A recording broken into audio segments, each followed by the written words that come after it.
Hi guys, today I'm going to talk about a topic called collective trauma or collective pain. When I talk about collective trauma, I'm talking about the traumas we experience as groups of people in our societies that threatens our sense of safety. So, for example, when groups of people are exposed to violence and atrocities that, like we're currently witnessing with the Palestine and Israel war, the Russia and Ukraine war, pandemics, natural disasters, and things like that, or when groups of people have historically experienced atrocities like genocide or displacement of their people during colonialization and slavery. Such collective intergenerational trauma is really impactful and continues to have effects today. Say, for example, some of the ways that past oppressions have continue to affect people include a group of people experiencing racial trauma. Racial microaggressions are very common on a day-to-day basis when a group of people have been looked down upon or vilified or stereotyped for long periods of time throughout generations. This continues to really affect them. You know, there's ongoing discrimination and prejudice against groups of people, against individuals. This does affect the individual, their self-esteem, their self-beliefs, and how they view themselves as individuals. Systemic oppressions and also inequities continue to also affect people today based on the things that happened in the past historically. And mostly this happens in those minority groups of people, and especially in systems when they're not really included in conversations that are about them. Collective trauma can also affect these people, individuals of these people, through physical health, mental health. Collective trauma also affects relationships with each other, with people within a group, and also their people's relationships with other groups of people who've stereotyped and vilified them. This sense of lack of safety can trigger a feelings of anger, a tendency to fight back, to be a sense of hypervigilance, resentment, shutting down, just people just not caring to speak up about issues that matter and they care about. Constant fear of rejection, avoidance, difficulty, and being very closed off emotionally.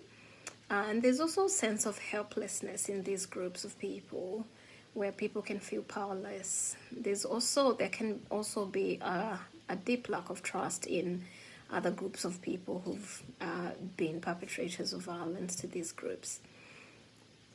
And how does this collective trauma look like? It can look like people struggling emotionally to regulate and process things that they've been exposed to, or they know people before them have been exposed to.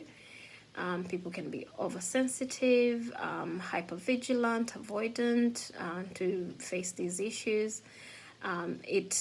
Collective trauma can also look like people feeling a sense of or having a sense of helplessness and hopelessness because of the significance and entrenched nature of some of the issues they face because of long periods of oppression. There also can be a sense of overdependence or violence because people have used violence as ways to cope, and now they've become maladaptive coping strategies, and there's difficulties finding healthy ways to cope and deal with issues within a certain group of people. Collective trauma can also look very different to every individual based on their predisposition, their conditioning, their strengths, their skills, and ability to cope with certain things. So what happens when we don't address and acknowledge such traumas as individuals and as societies? the truth is we do find ourselves repeating the same patterns of coping that people who came before us used. So we can use excessive drinking, can, do things like that. Or sometimes we can overcompensate using drastic ways so that we don't experience the same thing. For example, excessive financial accumulation to avoid poverty or financial insecurity without any regard of the impact this enrichment of self has on others, in ways such as drug dealing and stuff like that. Overindulgence in certain experiences or things because you haven't previously had that. There's also hyper independence because you cannot trust other people to depend on them, so that comes off as a way to cope. And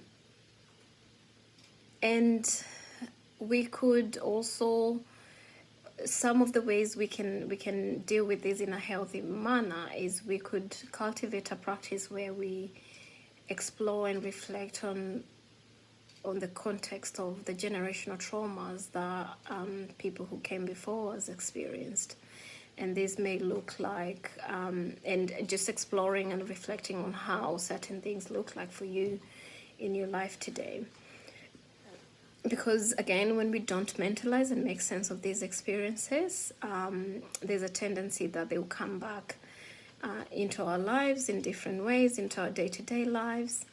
We could try and also think about possible experiences of the people who came before us, the difficulties they faced, what they lost in their lives, our own family members, and what some of these effects of the experiences they had. How do you think they dealt with them, with the issues they face or they faced?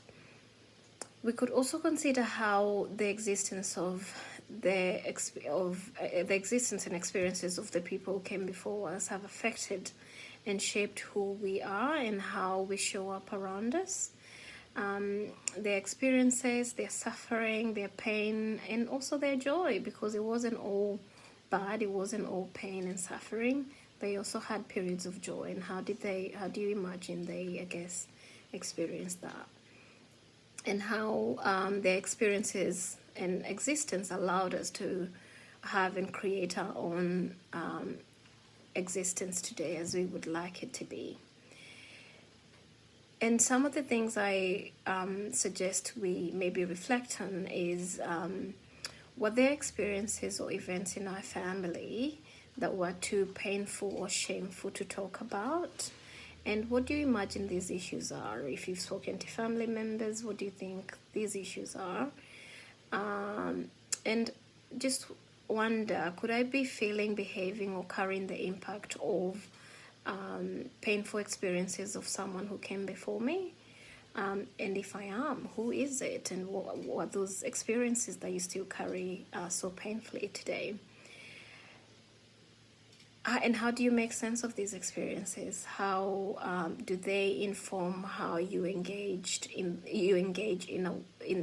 a healthy manner in the world today?